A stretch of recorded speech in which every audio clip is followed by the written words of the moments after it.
So, artificial intelligence is now pervading our world. It is going to be the next great movement of humanity in ways that I hope to show you. And it has got both profound opportunities involved with it as well as profound challenges. I'm going to talk a lot about the challenges, but sometimes when I'm done with my talks, people walk away saying, this guy hates artificial intelligence. Not at all. I think it's extraordinarily important and it will make life better in many, many ways. But what I want to try to do here is show what some of the challenges are of this new technology. Now it is not advancing. Okay.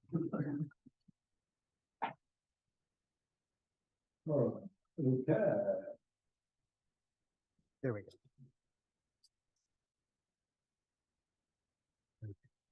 So, people are writing about this everywhere. You can't open a journal. I joke that you could open a journal on basket weaving and there'll be an article, AI and basket weaving. I mean, it doesn't matter what you're reading about, talking about, thinking about. Artificial intelligence is now part of the conversation. And the reason is because artificial intelligence is different than any other technology we have ever developed.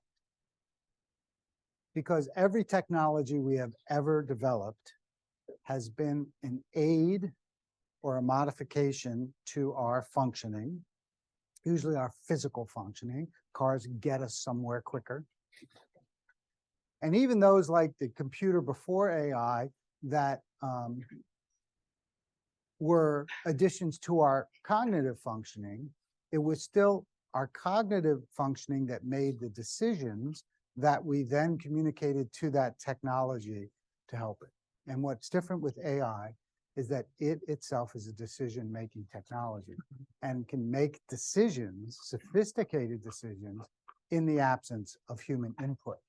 And we'll talk about that more and what the implications of that are. So there have been four great industrial revolutions in modern history. The first was what we often think of as the Industrial Revolution, which is when mechanical means of movement in mechanisms, usually through steam power, created the great railroads and some of the great first industrial plants that ran on steam power. About 100 years later, we had our second, which was the transfer of power to electrical power. And that really ushered in the modern era in a way that steam never could have. And so we electrified everything, and we often don't appreciate nowadays how different the world is when every building we're in, every room we're in, every mechanism we have can be plugged into a wall and operate through electrical power. About 100 years later started the digital revolution with the first computers. The very first computer, UNIVAC and MANIAC, the first few computers could fill this room. And had far less power than my wristwatch. In fact, the computer that ran the Apollo mission to the moon had less computing power than this wristwatch.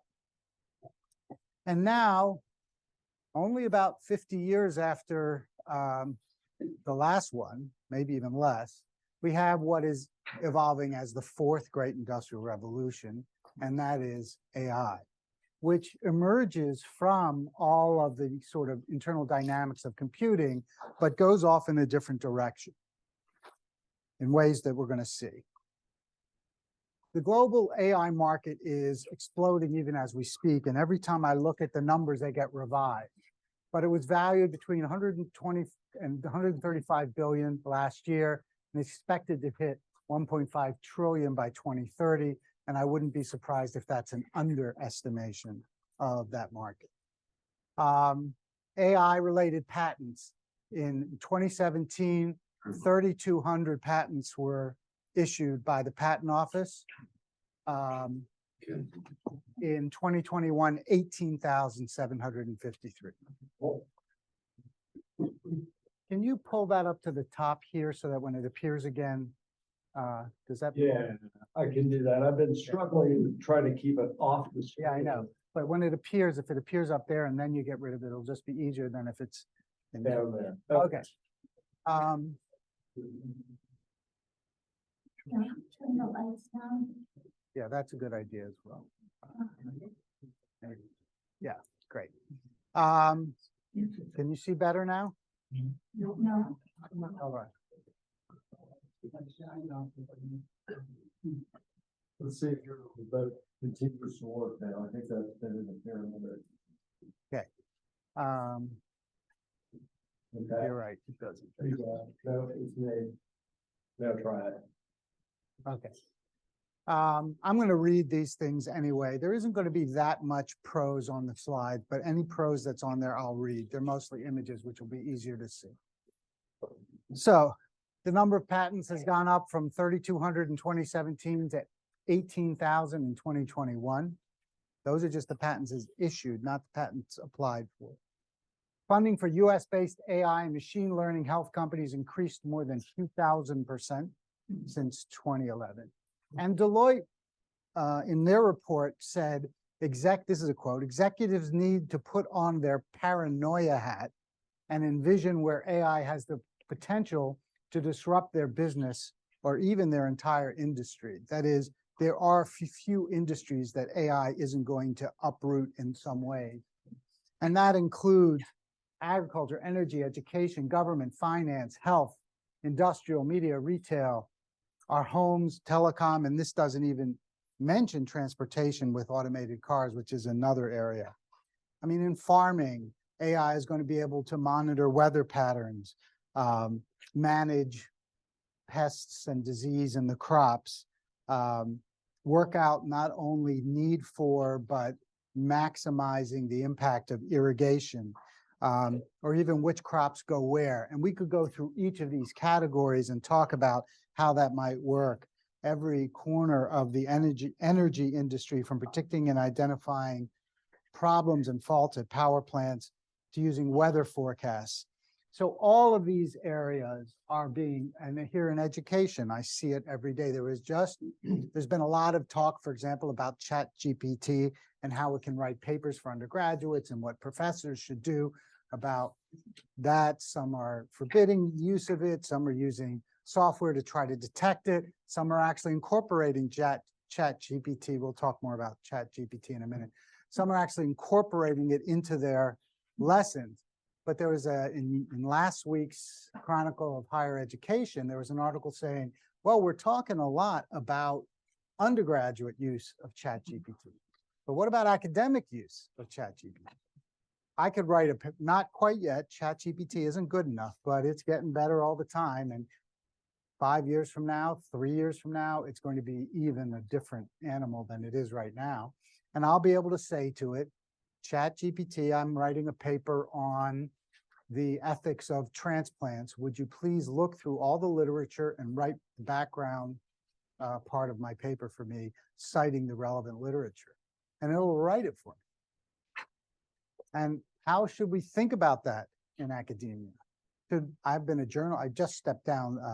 Glenn said that I was the editor-in-chief of the American Journal of Bioethics and Neuroscience, but I'm not anymore as of last month. But what do I do as an editor-in-chief of a journal if I get a journal article in and ChatGPT has helped write it? We don't know yet. There aren't standards for these things, and that's part of the challenge. What is AI? So let's talk about that for a second. So artificial intelligence is a wide swath of technologies. People often both use it to mean things that it isn't and don't think things are AI, which are. So we're not really well versed as a society on what is, and it doesn't actually matter. But what artificial intelligence, the largest category, does is it creates machines that can mimic human ways of thinking. Machine learning is a subset where the machines not only can think like human beings, but can modify their thinking in light of input that they get. In other words, they can learn, just like human beings learn, just like animals learn. And then the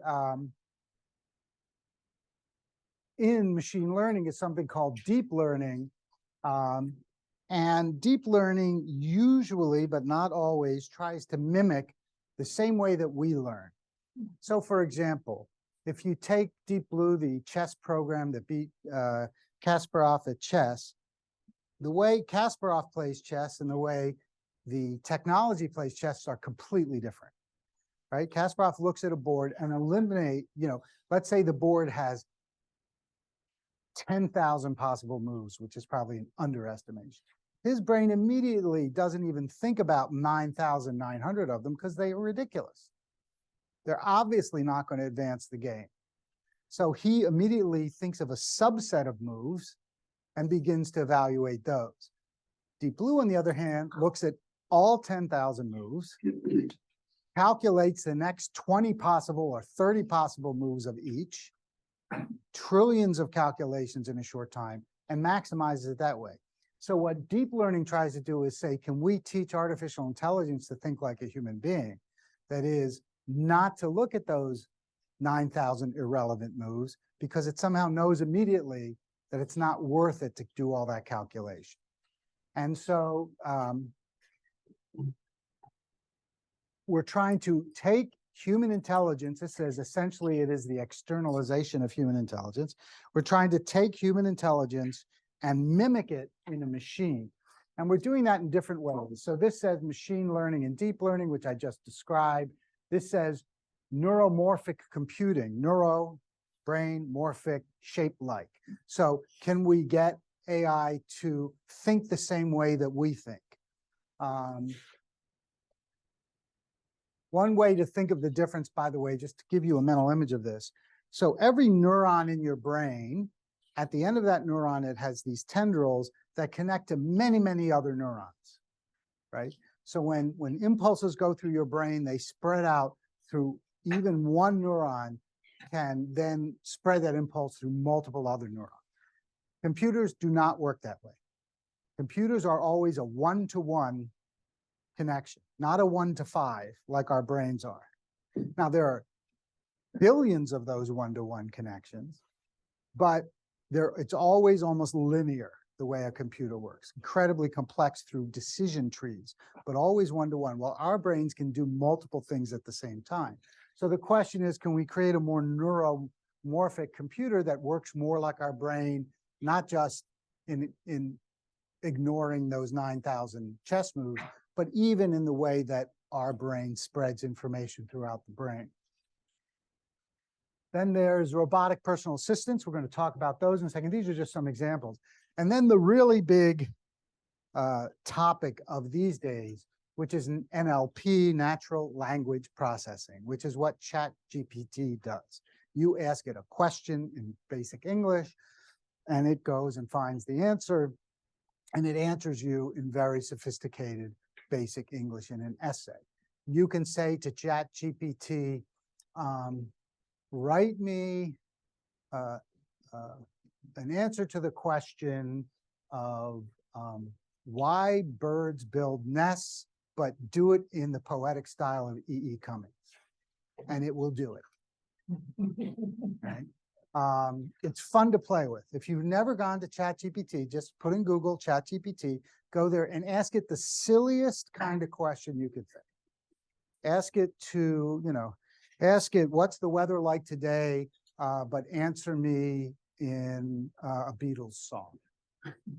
And it will write a Beatles song about today's weather. It's really kind of remarkable. Okay. We get rid of that. So what are the categories? So I, as an ethicist, look at all the possible problems and challenges of AI. And I'm going to go through very quickly what I think of as the 6 or 7 main sets of issues. And then I'm going to give you an example of each one. So the first is what I call internal issues. How reliable is it?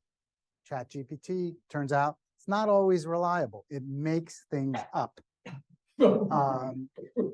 I'll give you a quick example. One scientist asked ChatGPT, he was a climate scientist, so he asked GPT to describe a problem that he himself was an expert in. And he was surprised at how good the answer was. And then when it got to a part of the answer that he's particularly interested in, it said something, it was interesting, and then it gave a citation. He asked for citation, and it gave a citation. He said, I don't know that fact. I'm going to look this up. Couldn't find the citation. So he went back to ChatGPT and he said, does this citation exist? ChatGPT doubled down and said, yes, it exists. Of course it exists in this journal. So it's a small world, climate scientist. He knew the authors of this article. So we called one of them. He goes, never wrote that article. So he thought, well, maybe got the authors wrong. So we called the editor of the journal. He go, we never published an article called that. ChatGPT had completely made up this reference. And it does things like that all the time. In fact, I was just reading today of this guy who tricked ChatGPT into making a prediction and then had ChatGPT insist that he did this last month, and ChatGPT insisted that it was February 2022, not February 2022. And not only did ChatGPT double down and triple down on that, but when he kept questioning it about it, ChatGPT got ornery with him and finally said, I'm not going to answer any more of your questions because you're obviously just trying to annoy me. So, okay. So reliability, how reliable is it? Issues of bias, which we'll talk about. Another big issue in all of AI is transparency and explainability. Here's the problem. We build a really sophisticated AI program.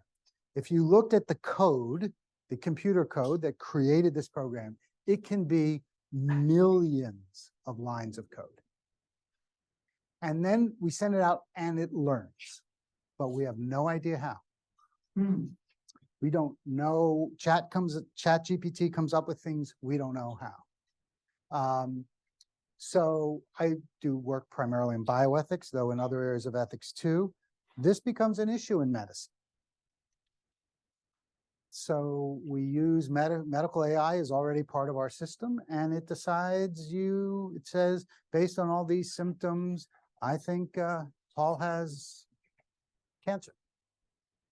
Well, why do you think that? Can't tell you. Just know that I think that. Or what is happening right now, very interestingly, is a group here at Emory is part of a consortium that took scans, chest X-rays, brain scans, all kinds of other scans, and put thousands of them into millions of them, probably into an AI program, not ChatGPT. And we're now at the point, by the way, where AI can read scans at least as well as most radiologists. And so there's an interesting question about what is radiology going to even be 10 years from now? We'll talk about that in a second also. But here's what happened. When they processed all of these scans, they discovered that their program could tell them which scans were scans of white, Asian, and Black patients. Well, that shouldn't be possible. As far as we know, and they've done thousands of studies of it, there's no, for example, there's no difference between the bones and rib cage of a Black and a white man. And so they began to try to find out how is it so good at telling this? And they looked at everything they can imagine. Maybe it is that African Americans tend to have lower socioeconomic status, so maybe the machines they go to are cheaper machines, or maybe the technologists aren't as good, and maybe they could not, and to this day still have not figured out how their AI program can tell. And it does it with like 85% accuracy. And they have no idea how. And there's no way they can ask their program. And then we may never know how it does it. So part of the problem of AI is explainability or transparency. We often don't know how it does what it does, and sometimes we don't care. You don't care how GPS knows what's the best route for you to go, where you're going. That's not important. But in some things, it's very important that we know how it does it. And when it has unexpected findings, sometimes it becomes even more important. There are external issues like privacy, which is a very big issue. The commodification of things, turning things into commercial products that were in other realms before, the way Facebook does. Safety issues. There is cyber terrorism involved in AI that we have to worry about, as well as other kinds of safety issues, sometimes related to privacy, such as if we put a good hacker on you, and I said, tell me everything you can find out about Glenn Kellum, it would frighten the pants off of Glenn Kellum. Because every time you've ever put anything on the web or on social media or anything, it's all there and it can all be found. And people are often utterly astonished at what a good search by a really talented computer expert can tell about people that they had no idea. And even putting disparate things together that you may not think had anything to do with each other, such as where you went on vacation and what you bought before that, they can tell, oh, he must have gone water skiing. I mean, they could tell things about you that are sometimes very worrisome. And so malicious use becomes a problem. The third is legal issues, especially the issue of responsibility. I mean, when that automated car crashes, you buy a car that can drive itself, you buy a new Lexus, it crashes, who's responsible? Is it you as the owner? Is it Lexus as the builder? Is it the software developer who developed the software that just made a mistake and crashed? Where does liability lie in AI? We don't know the answer to that yet. It's a big issue in law. Social and economic issues of justice and equity, often tied to the problem of bias, job displacement, which I'll talk about in a second, moral deskilling. And that is, as AI takes over jobs and takes over things that we did, will we lose the capacity to do those things ourselves? Kids today can't write cursive. They can't read an analog clock, right? You want to hide the time from your kids, just put it on a normal clock face. If it doesn't have the numbers 3:33, they won't know what time it is in many cases. We lose skills that we don't use anymore. And kids today don't write cursive, so they, and there's no reason for them to read cursive because everything on their social media is in print. Is that a good thing or a bad thing? Well, the older generation always thinks it's a bad thing. You know, the blacksmiths thought cars were terrible because no one would know how to shoe horses anymore. May not have been such a terrible thing, but sometimes you don't know which are the bad things and which are the good things until a few years go by. Use in business and especially environmental impact, which we're just beginning to think about. Also, by the way, fakes, deep fakes have become a very big problem. There's a computer expert I know who said to his family, we are going to create a safe word for our family. And we're going to all know this word and we may never tell anyone, because 5 years from now, you're going to get a call from me that says I'm kidnapped. And if you don't give me, you don't give $500,000, then they're going to kill me and it won't be me. It will be a deep fake of my voice, which we can already do. Right? Interactional, I'll talk about that. ChatGPT, AI, Bing, Microsoft's Google Bard. These are all search engines that have incorporated this deep learning aspect to them. We'll talk about that. Relational issues, addiction and dependency. My daughter went to George Washington University, which is, in the heart of Washington, D.C. And at every curb cut, at every intersection on the ground, they wrote, look up. Because kids were walking with their phones and walking right into traffic. You get addicted to looking at the phones, dependency, alienation.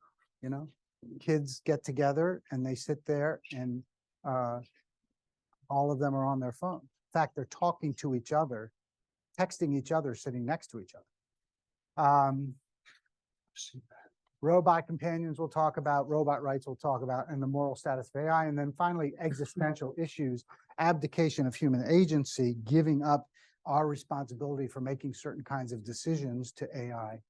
human retrocession, which is related to de-skilling, which is humans withdrawing from an area of life that they used to be active in because machines have taken over that area, and the issue of super intelligence. Okay, so these are the categories. Now I'm going to go through an example of each of these, and then we can talk. Internal first, I'm going to take bias as the example. So I gave you the problem of bias, potential bias in those X-ray scans, but in 2017 or 18, I can't remember, Microsoft created something called Tay. Tay was a simple early chatbot. What Tay did is it went onto social media, Twitter or something, and it just said, "Hi, I'm Tay, talk to me." And they didn't program a lot of content into Tay. They programmed the ability of Tay to learn from what people said to Tay.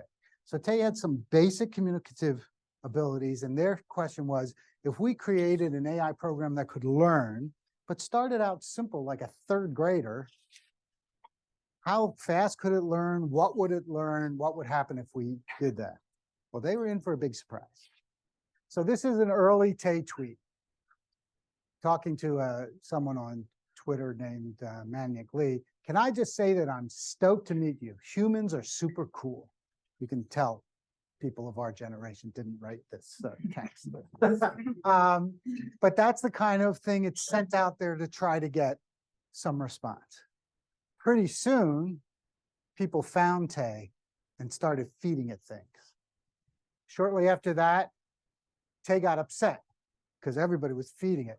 Chill out, I'm a nice person, I just hate everybody, because people were filling it with hate. Then, I effing hate feminists, they should all die and burn in hell. Hitler was right, I hate the Jews, and on and on. It became a misogynistic, anti-Semitic, racist program. Microsoft had to take Tay offline less than 24 hours after it put it online. And so after that happened, a computer expert tweeted, Tay went from humans are super cool to full Nazi in less than 24 hours, and I'm not at all concerned about the future of AI. So this is now sort of the example. You'll see Tay talked about all over the place of the fact that part of the issue of learning in AI is who's teaching and what is it learning? And of course, what happened was they sent it out there and people just, and I don't think it happened to be captured by white supremacists. I think kids got it and they just decided to mess with it, right? And they messed with it until they turned it into this terrible. And I could show some of the other quotes. These are some of the milder quotes. I could show you some things that would curl your hair that Tay said. All right, so that's an example of bias. ChatGPT and other programs learn through examining data sets. That's the only way AI learns. Why? Because you can't teach it directly, because it would take you years to teach it directly everything. But you can have ChatGPT read trillions of words of prose in hours. And so what they did with ChatGPT and others, they just dump all of these websites. It says read Wikipedia, read everything on the Smithsonian site. Right? They just, but anything that humans have put on the web are biased in a variety of obvious ways, and then in a variety of subtle ways. The way we use language, gendered language, he and she. When you first, Google has fixed this now, but when Google Images first started really being used, if you said, put in the image, chef, it was 90% men. If you said cook, it was 90% women. If you said nurse, it was 90% women, even though now somewhere between 35 and 40% of nurses are male. And the opposite with physicians. They fixed all that gender imbalance, but it wasn't Google Images' fault. That's what was out there. And you had to actually change. So Google Image couldn't be a reflection of what actually existed to be non-sexist. We had to alter the way it looked at images from the images that were really out there, because the majority of images out there on the web that had chef were male, because human beings are biased and put in biased pictures, right? So how much do we alter AI to try to remove bias when what we're really asking AI is to see what's out there, but when it just sees what's out there, it ends up giving us a biased result. So how do we balance how much we should intervene to fix bias and how much we should let natural bias shine through? And does it depend what it's for, right? If it's deciding mortgages, then we absolutely want to fix for bias, because redlining has been around for a long time, and lower income neighborhoods have been denied appropriate mortgages for decades. And that was reflected in the first AI mortgage program that was put on the market. Or, for example, there was a startup that had a great idea.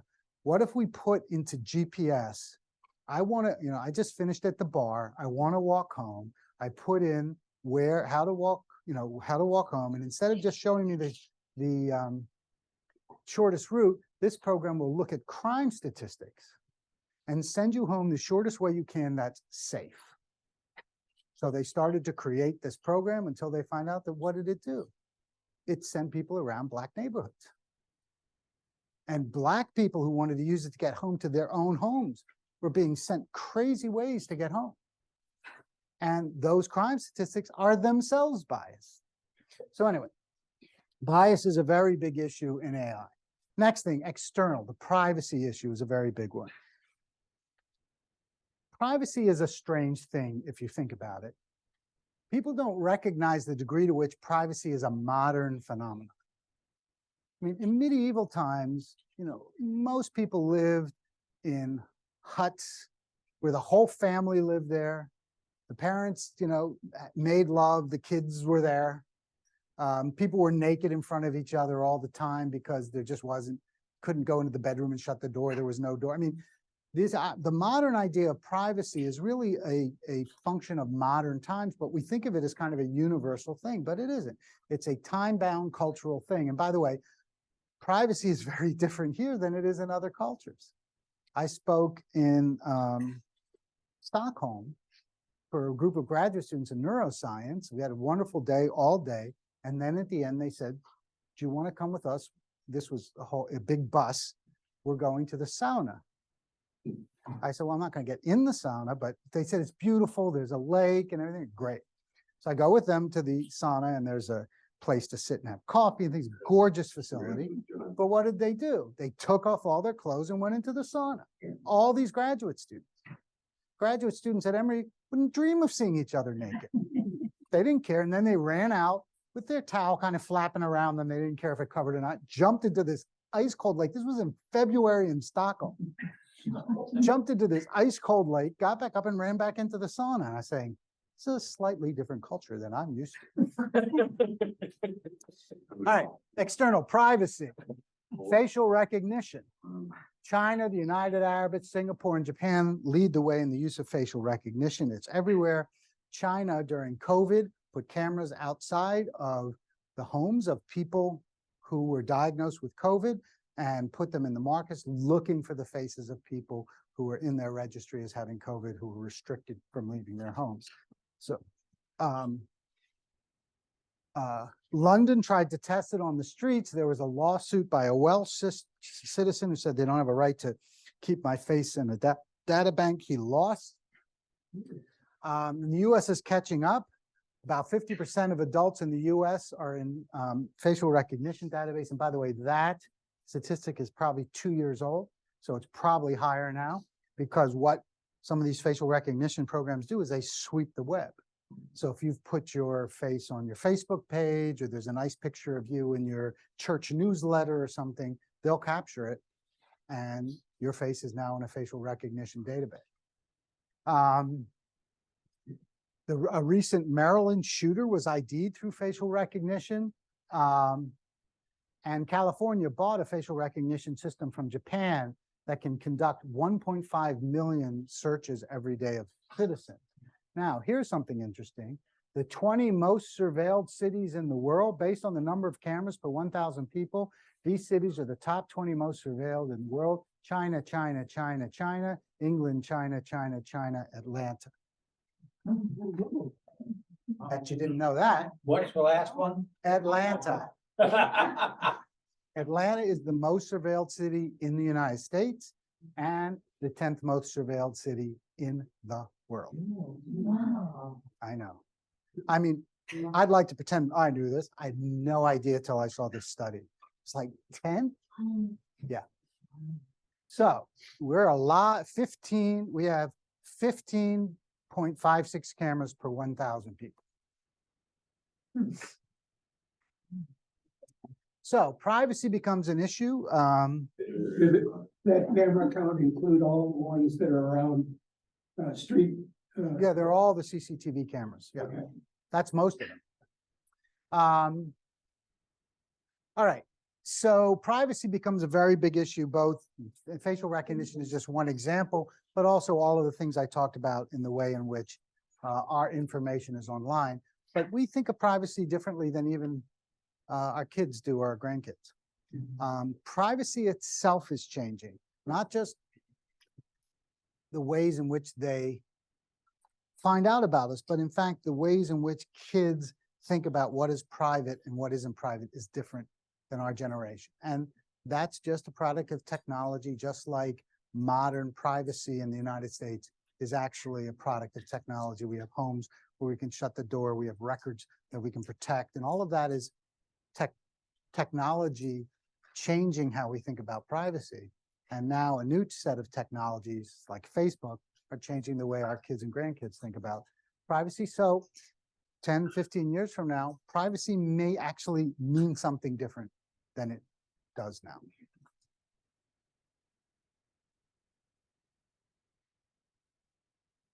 How photos of your kids are powering surveillance technology. So it's not just us, but our kids' faces who are now part of not only facial recognition programs, but they're being used by businesses to cater to kids and to sell things to them.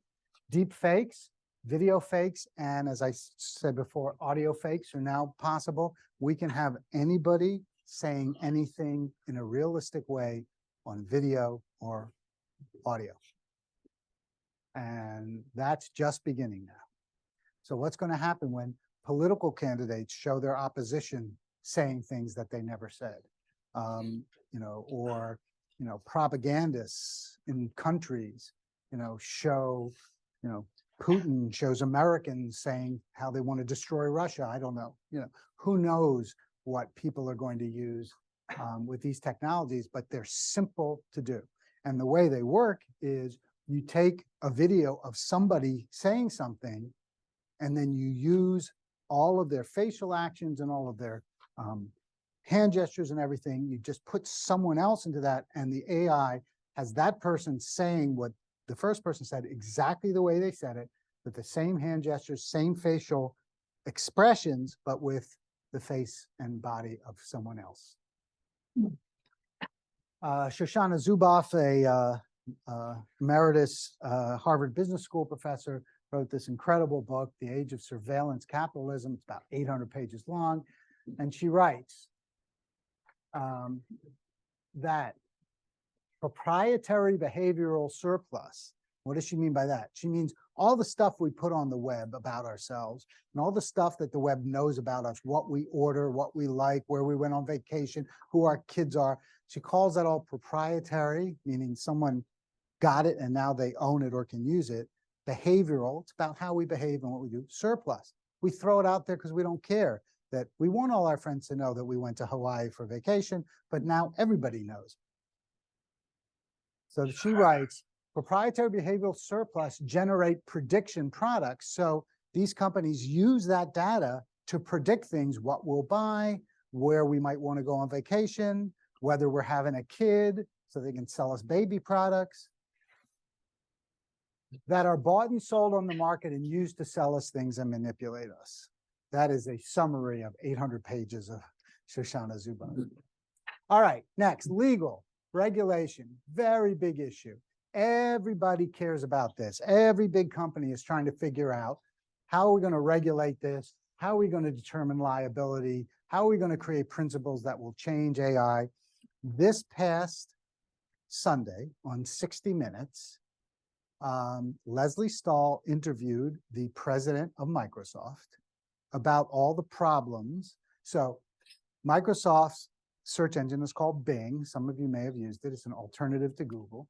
So Microsoft put a ChatGPT-like search engine into Bing and then sent it out into the world long before they should have. Had all kinds of bugs. And these bugs became really famous. Bing said things that weren't true, made up stuff, all kinds of problems. And so Leslie Stahl interviewed the president of Microsoft about it, and he was very conciliatory about it, said, yes, that's true, we're fixing all this stuff, et cetera. But she said to him, how are we going to make sure that AI doesn't harm us, basically? And he said, there has to be good national and international regulation of AI. Now, when you have the president of a tech company asking for regulation, you know that something's afoot. But that's the problem. It's totally unregulated. And, you know, smart businesses want good regulation because then they know what the parameters are of what they can and can't do. When there's no regulation, they can be tempted to do things they shouldn't be doing because the next guy's doing that.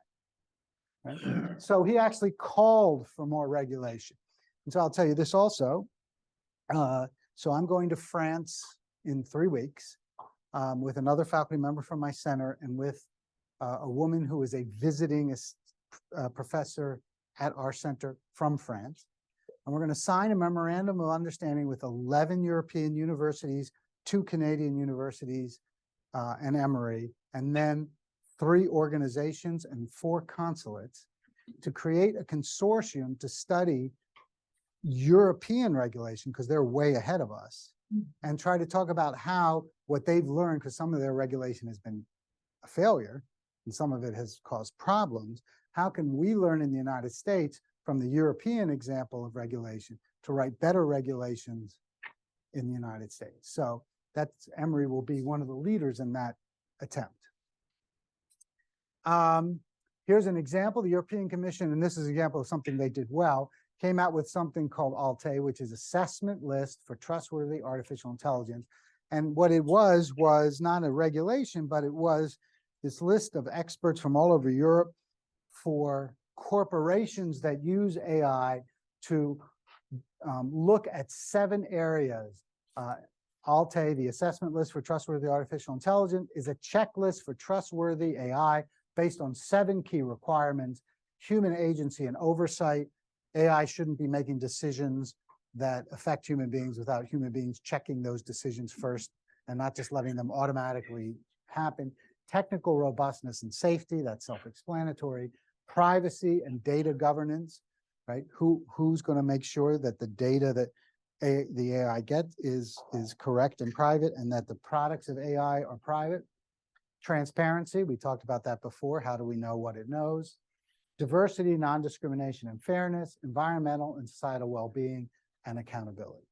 So it created this checklist that all companies can use to say, if we go down the checklist and ask ourselves all these questions, do we have an AI that we think is ethical and legally defensible? Next, social and economic issues. Job displacement, very, very big issue that's controversial. So in 2019, you know, technology is already replacing human beings all over the place. In that report on 60 Minutes, they showed a Japanese car manufacturing plant where the entire car, from the beginning till it rolled off the assembly line, was constructed entirely by robots. And the human beings in that plant were there to take care of the robots, not to build the car. And that's picture. This is a picture of that.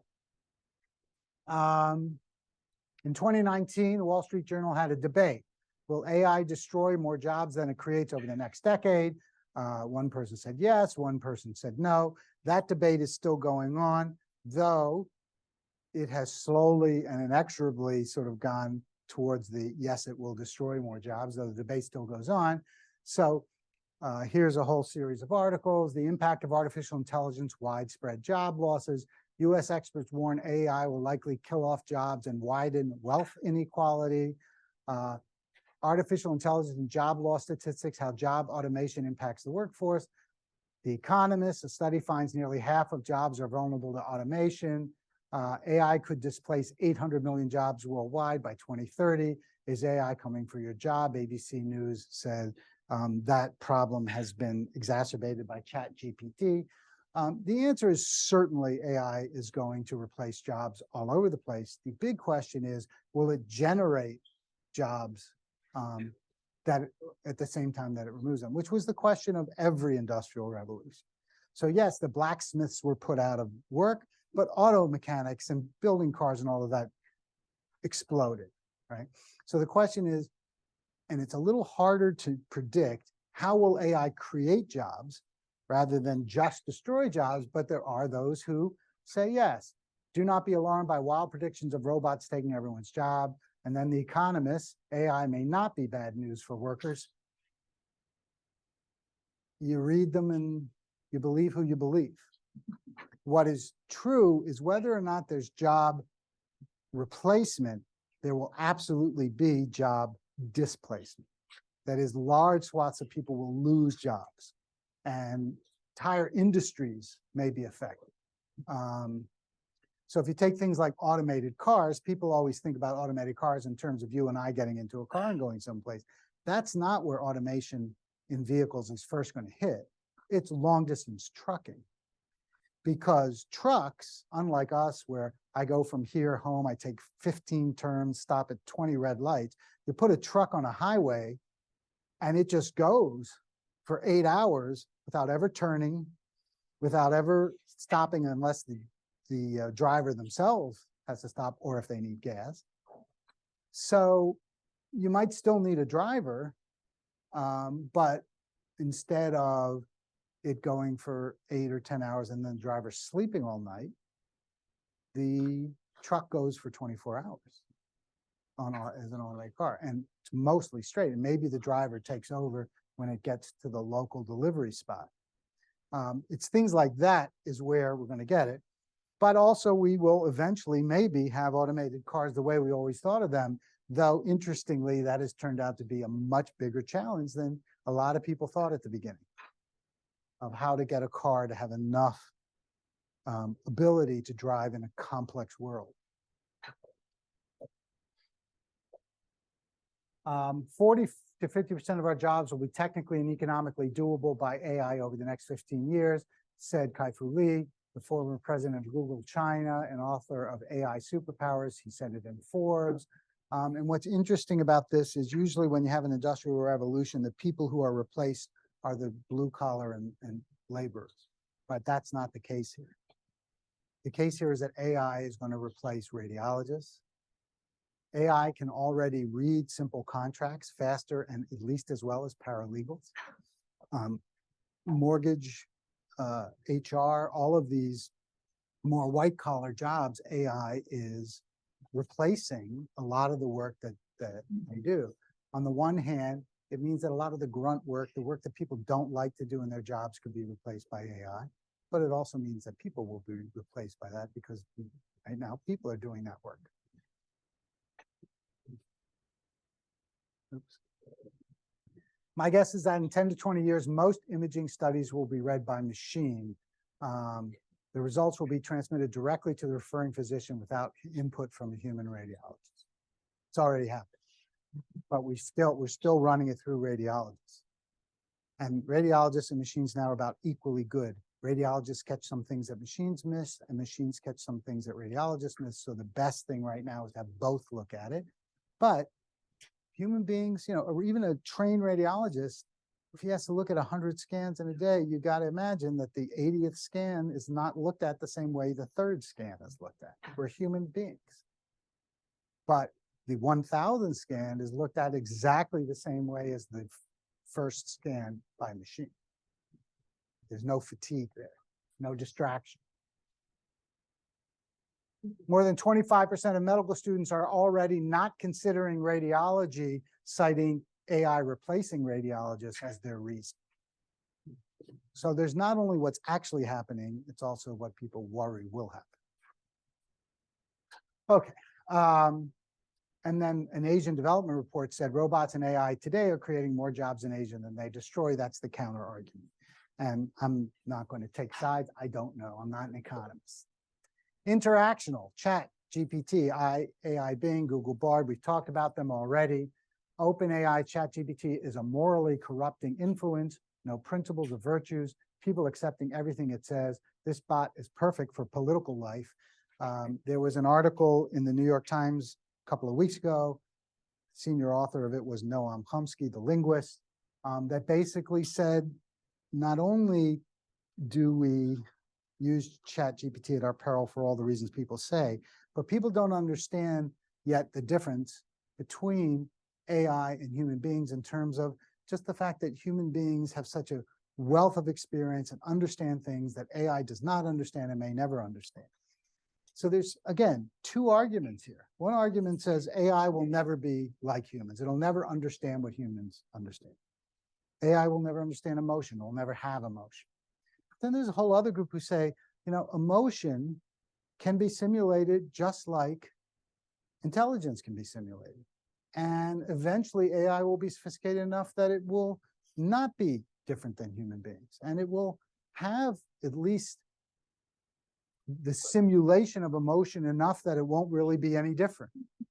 And that question of what AI will and won't do has been the subject of science fiction for decades. I read a lot of science fiction in high school, and they were already talking about all of this, and now it's actually happening. I tell my students there is no science fiction anymore. There's virtually nothing I read in science fiction except aliens and people from other planets. And I spent 15 years at NASA. That hasn't happened yet, I can tell you with confidence. Everything you read is already happening. All that science fiction about robots and artificial intelligence, all of that is actually happening. Not to mention all the stuff about genetics. I also work on genetics and the ethics of genetics, cloning and all that. It was also in science fiction when I was in high school, and now all of that's happening as well.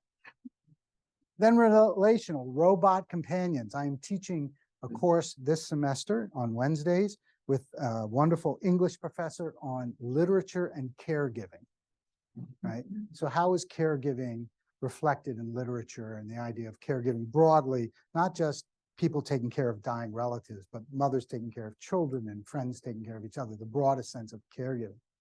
And last week, well, 2 weeks ago, last week was spring break. So 2 weeks ago, we did technology, robots, and caregiving.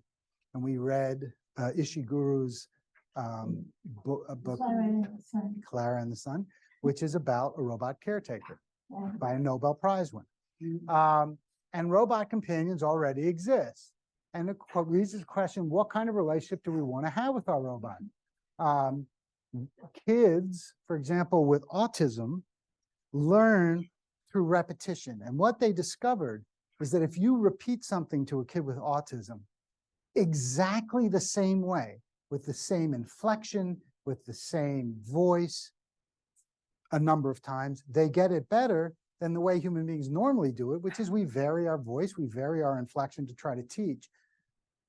And kids without autism actually learn better that way. But kids with autism learn better if the thing is said exactly the same way so that they don't get distracted by trying to figure out the social components of the statement. And so a robot companion like this guy, there are a bunch of them, are now seen to be better to learn to teach simple things to kids with autism, and mathematics, 2 + 2 = 4, that kind of thing, than humans, because they can say that thing 1,000 times exactly the same way. Right?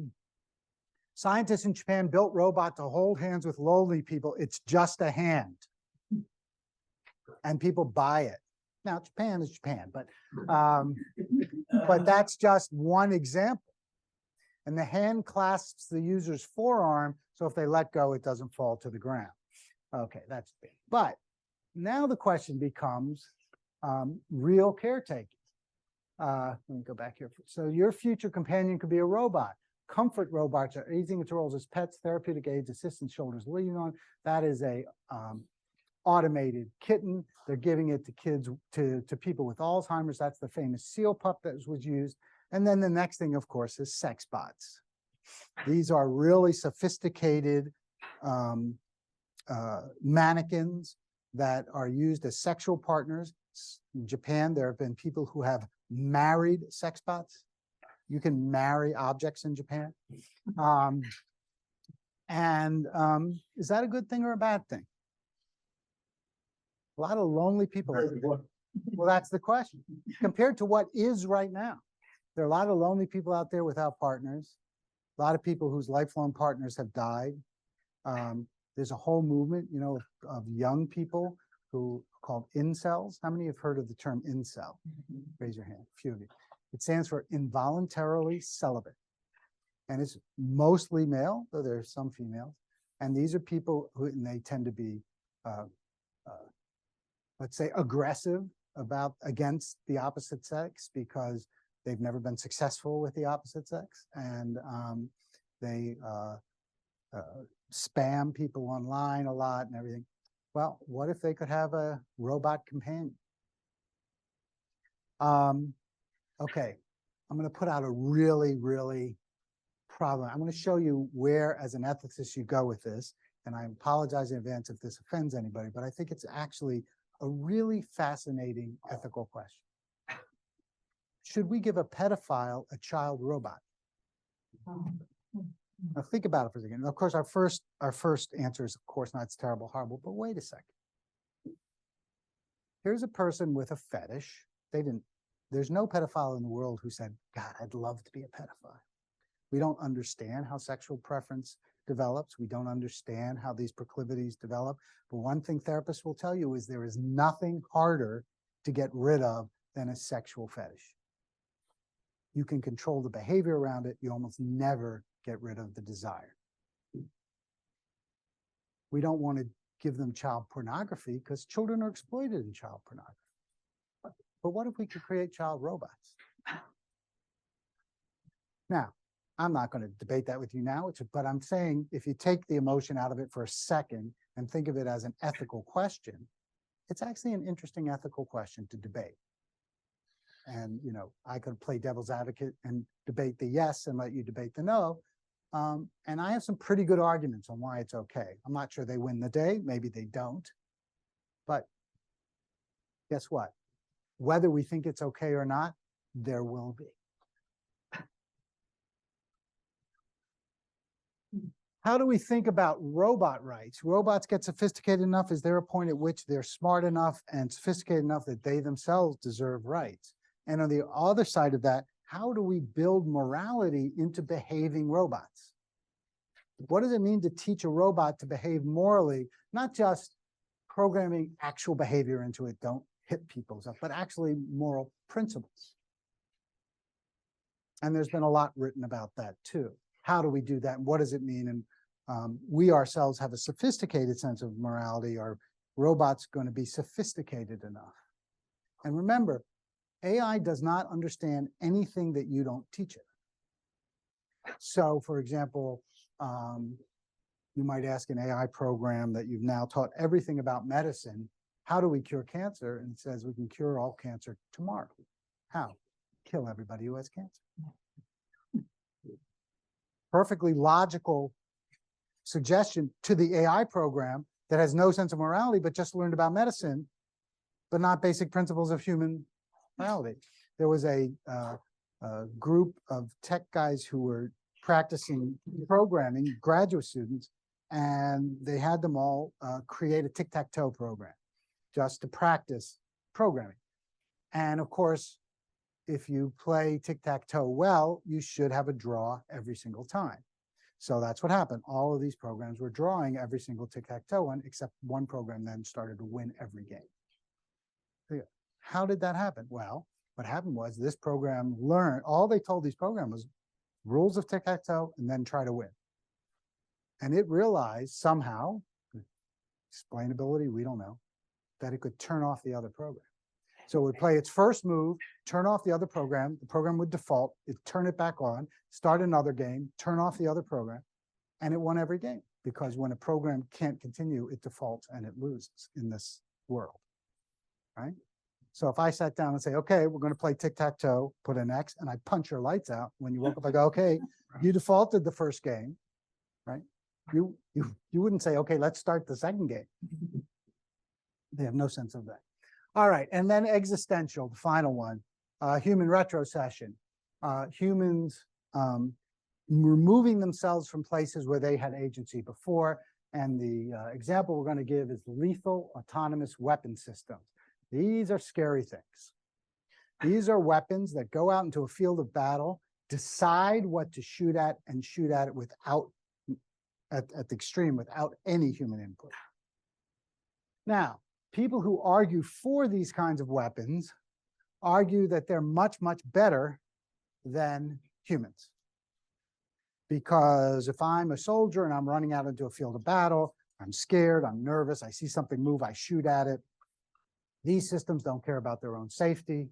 They just go out if they're, told what the enemy's uniform looks like and how to identify an enemy combatant. They will go and they will just shoot that. And also we drop bombs that have a lot of collateral damage because we can't get close enough, right? And so people argue these are good things. But of course, what we've now done then is taken the human out of the decision to kill another human being. And of course, the possibility of problems with these kinds of things are really scary. And then finally, Nick Bostrom, Nick Bostrom wrote his book, Superintelligence. Nick Bostrom is a philosopher at Oxford who's kind of one of the great gurus and minds of post-humanism. And he said, basically, we're going to become irrelevant. AI is going to become so much smarter than us that we're not even going to be, it's going to be like a human being talking to a chimpanzee. It will understand things at such a level that we can't understand. It can look at trillions and trillions of cases of things, and it can understand things that it can't even communicate to us because our minds aren't sophisticated enough to understand it any more than we can communicate, sophisticated ideas to a chimpanzee. And what happens when AI is much, much smarter than us? Do we just listen to it, whatever it says? And where are we in the world of things as AI begins to be able to do all of the intellectual things we do better than we have? We've already had experience that with playing chess better than we do and Go better than we do, and these games that we thought humans were the expert at and that artificial means would never exceed us, they already have. Bernat calls it AI, artificial intelligence is our final invention. Meaning it's going to supersede us and even take over for human beings at some point. AI may soon be able to reason beyond human capacity. Can AI have emotional intelligence? Can AI be wise? I'm giving a talk at a synagogue this Friday night, and the title of the talk is, yes, it's smart, but is it wise? Right? It's about AI. And that's an interesting question. Can it really understand emotional, and what is wisdom? Wisdom is a combination of intelligence, emotional insight, and experience. That's really what wisdom is. If you can put those things together creatively, you're wise. Well, does AI have experiences the way we do? Don't even know the answer. And not only that, there's another issue, and this is an issue that has been talked about a lot in those circles, which is AI can now write AI programs. So AI can reproduce itself and sometimes write creative new AI programs without human input. So AI can become at some point completely self-replicating, and it can evolve. So are we creating a mechanical species that's going to evolve in ways that we can't even predict or think about? Actually, it's already beginning to happen. Hang on a second, I think I have to disable that. All right. Oh, then I need to do this again. Try one more time. Yeah. No. Hold on one second. So what's the solution? It's not solution to everything I've talked about, but one thing that has to happen is ethics has to be designed into AI. And I'm not going to go through this now because we're out of time. And I don't want to, this is just some suggestions of how we might begin, and this is really for programmers, how we might begin to think about at least putting putting ethics into AI, at least at the beginning and in certain ways. And there are different philosophies of doing this and different ways of thinking about it. But I will tell you that even the most sophisticated idea is not going to really solve many of the kinds of problems I've talked about today, but it will solve some of them. And I think it's imperative on us to do this.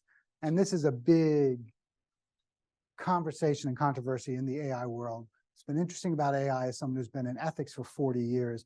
You know, I spent a lot of my time in ethics and medicine, especially in genetics.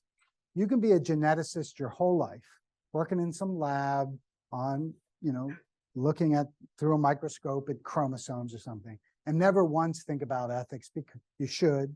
And people like me will tell you bad for not thinking about ethics, but you don't have to. You can do your work. You cannot program AI programs and not think about ethics. You can't create an automated car and not think about what happens when it's about to get into an accident and it has to decide whether to hit that pedestrian or crash into the wall and potentially kill the people inside. It has to make that decision, right? It has to not have bias. If you have a program you're putting out in the world, it has to be non-biased, right? So AI professionals think a lot about ethics now. Responsible AI is what they call it, and it is a big deal now. And every major company talks about it, and they have ethics committees that talk about it, and it's very important because it is intrinsic to the technology, while in genetics, it's extrinsic to the technology. That is, you can do genetics without ethics. How you apply them, whether you clone, things like that are ethical, but the work itself may not be explicitly ethical, but in AI, it always is. So I'll just leave you with this point, is that we at the Center for Ethics, it's me talking at the convocation in 2018 on AI and ethics. We've spoken all over the city, all over the state, all over the country. There's a Buckhead Club, the World Affairs Council, TEDx Atlanta. Our center is at the center of this conversation at Emory. Emory has the new president and provost. And by the way, what is the fetish that our university has with engineers? We don't have an engineering school, but our president is an engineer, our provost is an engineer, James Wagner, who brought me here, was an engineer. We seem to love putting engineers into our leadership position. Well, we did a bioengineering school. We have we have a bioengineering school with Georgia Tech, but we don't have an engineering school. We don't have a bioengineering school, we have a bioengineering program. Our president is not a bioengineer. Structural. He's a structural engineer. But I just say that as a joke. I think President Fenves and Provost Bellincon are doing a great job. So I didn't mean that in a bad way. I just think it's funny that we love engineers in our leadership, even though we do have an engineering school. It's down the road a little bit. It's called Georgia Tech. Nice little school that. Emory has decided to move aggressively into the area of AI through a program called AI.Humanity, where we're not going to try to compete with Georgia Tech on the technical side, though I have been astonished at how good Emory is on the technical side, much better than people think. We've got much more expertise than people think. I think it was 2019, right before COVID, there's a yearly national competition called the Alexa competition, where people from MIT and Georgia Tech and Caltech and all those places and try to design a piece of software for Alexa. And it's a competition, and Emory won. We beat Georgia Tech and MIT. So we have actually great technical expertise, but what Emory is trying to become is the place where one of the places whose expertise is in the sociology of AI and AI in the humanities and AI in regulation and AI in medicine, not so much AI in programming. And they're moving aggressively in that area. And they've already hired some incredible people.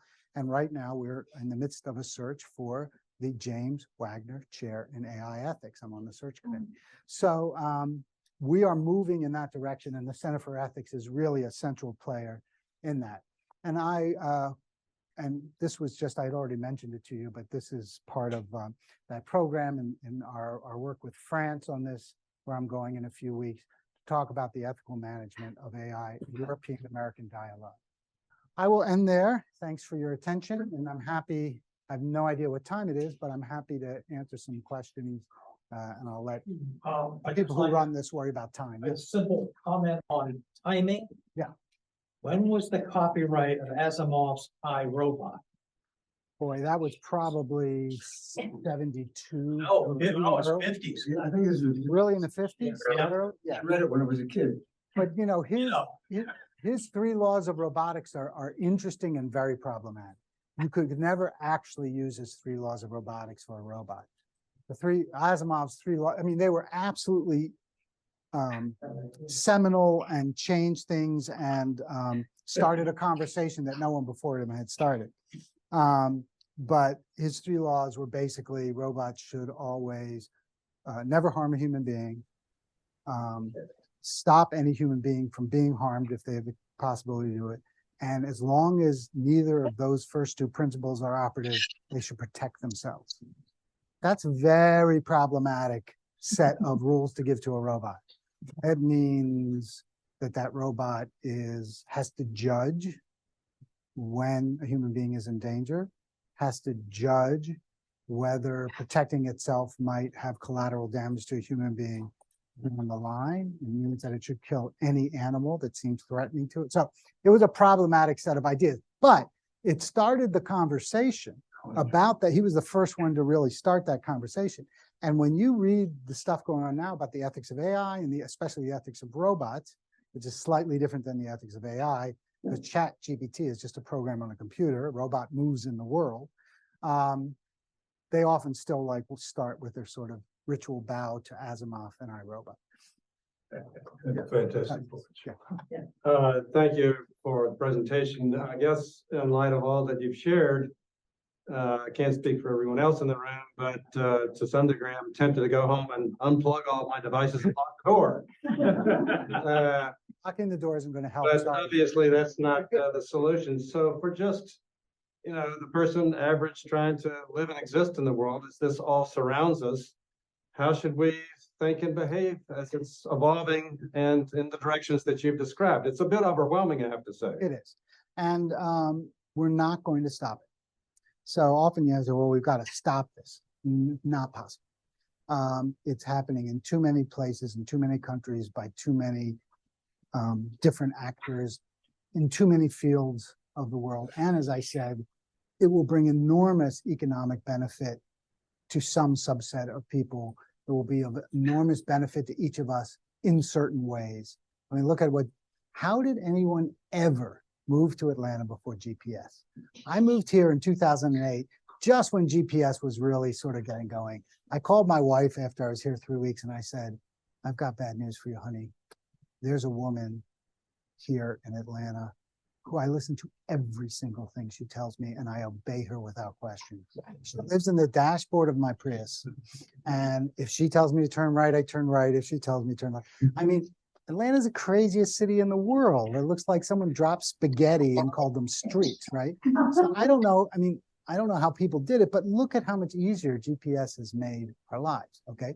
But here we have de-skilling. Because I'm from the old generation, it was very important to me to learn the streets as GPS was taking me. My kids, on the other hand, can't get anywhere without GPS. They don't learn the streets except in their immediate neighborhood, right? So there's a good example of de-skilling on the base of a technology.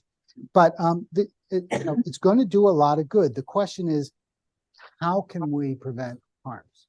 How can we prevent harms? And Marilyn has a question. Yeah, but let me just say that's a sophisticated and difficult question that everybody is trying to work out. So what did you say? Marilyn has a question. Okay, Tim was the first, then we'll go to Marilyn. Yes, as long as we're on Atlanta, why do you think that we're the most surveilled U.S. city, or were 2 years ago? My first thought is it's the airport where everybody's photographed and gone through TSA and all the rest. But we do have a lot of technical schools. Why do you think? Why do you think Atlanta? I do not know the answer. That was a report. It just counted up the number of cameras that are surveilling the public. And it's not just the airport. Our airport is the busiest, but it's not the biggest. Why it is a question that as a, it's not my area of expertise. This could be a problem with the denominator. Atlanta is this tiny little place. We're right here. We're not in Atlanta. I don't Right. think. That's possible. So you got this very small thing, Right. and you got some cameras, Yeah. but you got a huge metropolitan area that interact with that. They're not counted. So It's entirely possible. Yeah. Something I alluded to earlier, and I was wondering if you could tell us more about this, your thoughts about it, is the future of truth. Yeah. in the world.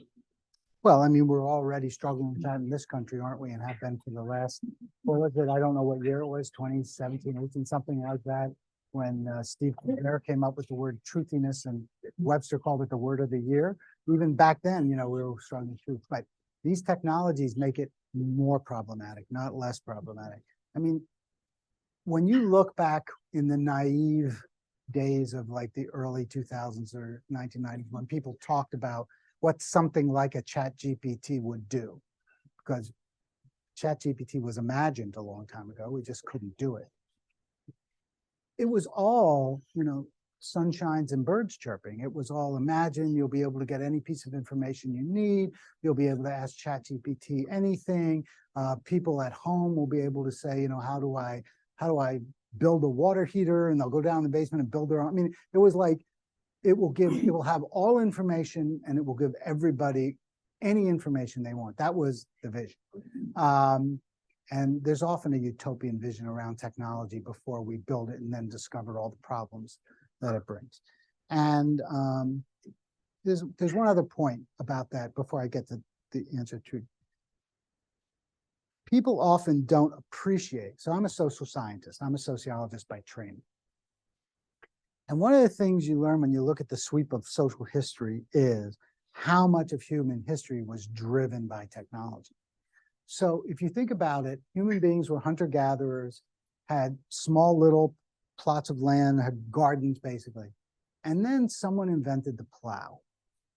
And it was the plow that created modern civilization. Because now you could create farms, big farms, because you couldn't do it by hand, but you put a cow on the back of an ox or some animal, and you can do acres of land instead of a garden the size of this room, right? So cars changed not only America, but the whole world, right? If you think about cities in the 19th century, manufacturing was in the cities. Cities were these big, belching, dirty, smoke-filled places. Look at Dickens and all of that. That's what that was about. Then cars allowed the dirty manufacturing part of the cities to move out to the suburbs because people could commute a reasonable amount for the first time. And the cities were empty. And then for a long time, cities became these broken down, crime-ridden places until we kind of reinvented them as centers of commerce and culture. And that's where the art museum were and the symphony and all of that. We kind of rebuilt the cities back up. All of that happened because of the car. So we create technologies that then recreate us. And they change the way we live and the way we relate and how we build society. Technology is one of the most powerful influences on how societies evolve. These technologies will change everything in the same way that steam power and electricity and the first digital revolution did. And how? I don't know. We are notoriously bad at guessing that. If you look at the guesses about what computers would do in the 1940s and 50s, the CEO of IBM very famously said, there will only really be a reason to have about a dozen computers in the United States once these things become powerful, because he thought they would just be used in business for, he couldn't imagine a computer, not only on every desktop, but me wearing one on my wrist, which is what I'm wearing. So how will it damage truth? Will there be a way to fight? I mean, usually there are ways to fight the negative outcomes of technology if we have the will to do it. And one of the ways that we try to solve the problem of technologies is by creating new technologies to solve the problem of old technologies. And then those new technologies have their own problems. And so we create newer, and that's why we always seem to have too much technology and not enough technology at the same time. So I don't know what the future of truth is. I would have been more optimistic 10 years ago than I am after what we've all experienced over the last decade. Truth, which I thought was this kind of universal value, even when it was violated, turns out not to be. That's deeply problematic. And there's no question that these technologies are going to be used in opposition to truth in many, many different ways, politically, economically, and other ways. And I think all we can really do is try to maintain the good fight against that. But I'm not optimistic that, you know, these technologies are going to be used exclusively for the good. Well, we need technology to help us recognize things. Well, that's already started. So there are algorithms they've created to try to detect papers that are written by ChatGPT. So, you know, those kinds of things, they're highly sophisticated technologies to tell when pictures and videos have been altered. But as the technology gets better, is that going to still be possible? Don't know. We're running short on the time, Okay. and I don't want to keep you extra, but Terry has had his hand up for a while. Okay. Yes, thank you, Dr. Wolfe, for really interesting delivery. Mhm. Big question. Oh, by the way, as a native Atlantan, the streets, I have no problem with the streets whatsoever. And it's those other cities that are confusing, by the way. But one question has to do with the, you know, something you raised, and that is the artificial automated anarchy, human control of extreme AI behavior and potential. What is the degree of resource allocation that might be planned for a human interaction to control AI and its criminal potential in terms of what resources might be going into that now? Because it seems to me if we, you know, let that delay and, you know, play out with time, it would get more dangerous all the time. First, I just want to say my comment was, I don't know how anybody moved to Atlanta before GPS. Not, you know, the native borns are a different story. But, you know, it's a great question. The whole reason I'm doing this project with these universities in France and Canada is to try to say, can we create some regulation that helps to control that problem? When you say resource, there are enormous resources going to this question. If you think about that, every major AI company has people thinking and working on this. There are a lot of people who were big AI entrepreneurs.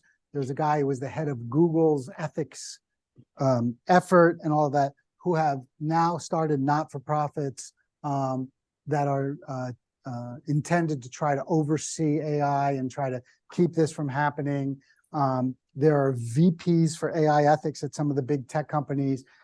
There's a lot of work going into this because it's an, you know, there's a big economic incentive. There's nothing worse, and this has happened a number of times and has destroyed some companies, where they put an AI product out into the world and it was deeply flawed.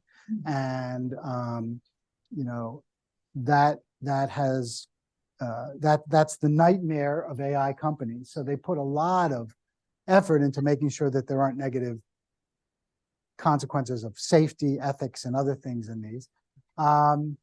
But these are really, really powerful technologies. And the question isn't so, you know, I'm not worried about the unethical, so much about the unethical stuff that comes out of Google and Microsoft. I'm worried about the unethical stuff that comes out of some small startup or somebody who is a really good hacker in his basement, or perhaps, you know, what comes out of, you know, rogue countries who are trying to damage things. That's really what I'm more worried about. And by the way, as someone who's worked his whole life in genetics also, the same thing is true with genetics. I'm not worried about the genetic products that come out of MIT. I'm worried now that we have CRISPR, any good graduate student can change the genome of a microorganism. That's what worries me. So the rogues are the problem in my view, the do-it-yourselfers, a little bit more than the big companies. Yeah. But the big companies are spending a lot of time trying to avoid this problem. Thank you very much. Yeah.